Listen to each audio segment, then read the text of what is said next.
दोस्तों, आप सबका मेरे चैनल प्रभुजलों में स्वागत है। आषाढ़ मास के शुक्ल पक्ष की एकादशी को देवशयनी एकादशी कहा जाता है। इसे पद्मनाभा तथा हरिशयनी एकादशी भी कहा जाता है। मान्यता है कि इस दिन से भगवान विष्णु 4 मास के लिए बलि के द्वार पर पाताल लोक में निवास करते हैं और कार्तिक शुक्ल एकादशी को लौटते हैं। इस दिन से चौमासे का आरंभ माना जाता है। इस दिन से भगवान विष्णु 4 मास के लिए क्षीर सागर में शयन करते हैं। इसी कारण इस एकादशी को हरिशयनी एकादशी तथा कार्तिक शुक्ल एकादशी को प्रबोधिनी एकादशी कहते हैं। मान्यता है कि इन 4 महीनों में भगवान विष्णु के क्षीर सागर में शयन करने के कारण विवाह आदि कोई शुभ कार्य नहीं किए जाते। धार्मिक दृष्टि से ये 4 मास भगवान विष्णु का निद्रा काल माना जाता है। इस दिनों में तपस्वी भ्रमण नहीं करते, वे एक ही स्थान पर रहकर तपस्या करते हैं। इन दिनों केवल ब्रज की यात्रा की जा सकती है, क्योंकि इन 4 महीनों में भूमंडल के समस्त तीर्थ ब्रज में आकर निवास करते हैं। साल की सभी एकादशी में देवशयनी एकादशी का बहुत अहम माना गया है। इस दिन से ही चतुर्मास की शुरुआत होती है और 4 महीने के लिए सभी कार्य मांगलिक इस दिन से ही चातुर्मास की शुरुआत होती है और 4 महीनों के लिए सभी शुभ मांगलिक कार्यों पर रोक लग जाती है। इस दिन से देवता सो जाते हैं और भगवान विष्णु की योग निद्रा में जाने से लेकर देव उठाने एकादशी पर उनके जागने तक का समय विशेष होता है। इसी दौरान कई महत्वपूर्ण व्रत त्योहार मनाए जाते हैं। वहीं भगवान की विशेष पूजा अर्चना की जाती है। इन 4 महीनों में सृष्टि का संचालन भगवान शिव के हाथों में होता है। शिव जी को प्रिय सावन महीना भी इस चतुर्मासा में पड़ता है। इस साल 17 जुलाई को देवशयनी एकादशी है। देवशयनी एकादशी से जुड़ी कई पौराणिक मान्यताएं हैं। आइए जानते हैं। ये भी मान्यता है कि आषाढ़ शुक्ल पक्ष में एकादशी तिथि को शंखासुर दैत्य मारा गया था, इसलिए उसी दिन से आरंभ करके भगवान 4 मास तक क्षीर समुद्र में शयन करते हैं और कार्तिक शुक्ल एकादशी को जागते हैं। ये भी कहा जाता है कि भगवान हरि ने वामन रूप में दैत्य बलि के यज्ञ में 3 पग दान के रूप में मांगे थे। भगवान ने पहले पग में संपूर्ण पृथ्वी, आकाश और सभी दिशाओं को ढक लिया। अगले पग में संपूर्ण स्वर्ग लोक ले लिया। तीसरे पग में बलि ने अपने आप को समर्पित करते हुए सर पर पग रखने को कहा।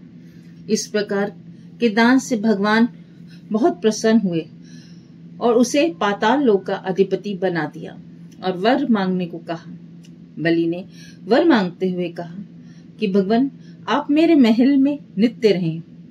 बलि के इस वर से लक्ष्मी जी सोच में पड़ गई और उन्होंने बलि को भाई बना लिया और भगवान को वचन से मुक्त करने का अनुरोध किया। कहा जाता है कि इस दिन से भगवान विष्णु जी द्वारा वर का पालन करते हुए तीनों देवता 4 माह सुतल में निवास करते हैं। भगवान विष्णु देवशयनी एकादशी से देव उठानी एकादशी तक, भगवान शिव महाशिवरात्रि तक, भगवान ब्रह्मा जी शिवरात्रि से देवशयनी एकादशी तक निवास करते हैं। आइए जानते हैं देवशयनी एकादशी का शुभ मुहूर्त। देवशयनी एकादशी तिथि 16 जुलाई 2024 को रात 8:33 पर प्रारंभ होगी, जो कि 17 जुलाई को 9:02 तक समाप्त होगी। देवशयनी एकादशी व्रत पारण मुहूर्त भी जानते हैं। देवशयनी एकादशी व्रत का पारण 18 जुलाई 2024 को किया जाएगा।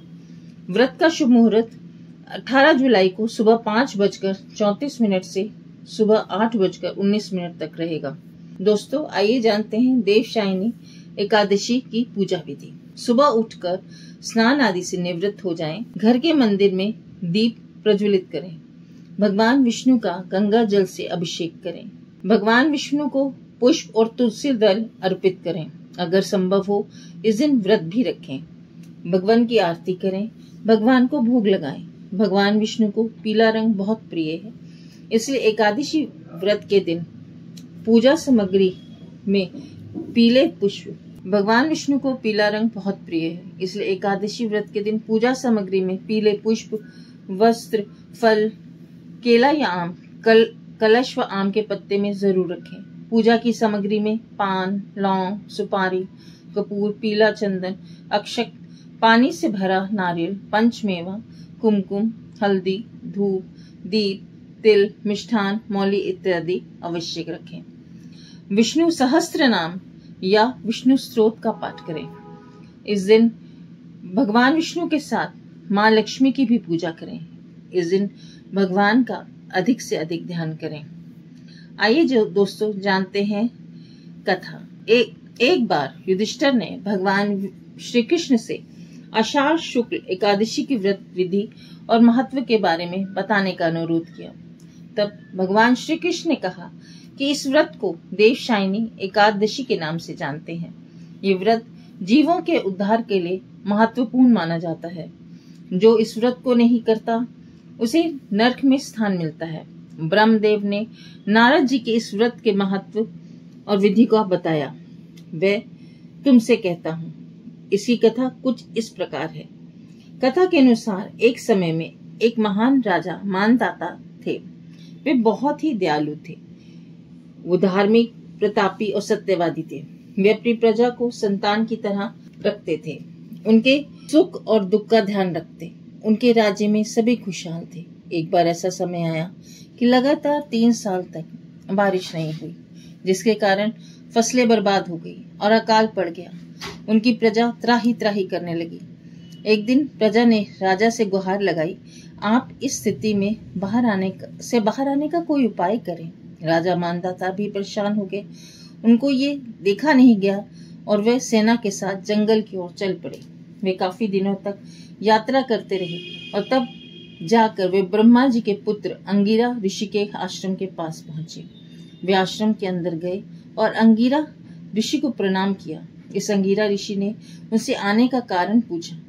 तब राजा मानदाता ने अंगिरा ऋषि से कहा कि वे अकाल के कारण उनकी प्रजा बहुत परेशान है। अन्न का संकट उत्पन्न हो गया है। चारों ओर हाहाकार मच रहा है। बारिश न होने से ये स्थिति पैदा हो गई है। इस संकट से निपटने का कोई मार्ग बताएं। इस पर अंगिरा ऋषि ने कहा, आपको आषाढ़ शुक्ल एकादशी का व्रत विधि विधान से करना चाहिए, जिससे भगवान विष्णु की कृपा आप पर बनी रहे। अंगिरा ऋषि ने कहा, और इस व्रत के करने से भगवान विष्णु प्रसन्न होंगे और आपकी मनोकामना पूर्ण होगी। आपके अर्जित पुण्य से राज्य में बारिश होगी और अन्न का संकट भी दूर होगा। प्रजा फिर से खुशहाल हो जाएगी। जो भी इस व्रत को करता है उसके संकट दूर हो जाते हैं, उसे सिद्धियों की प्राप्ति होती है। इस तरह राजा ने व्रत किया और उसकी सारी समस्याओं का निदान हुआ।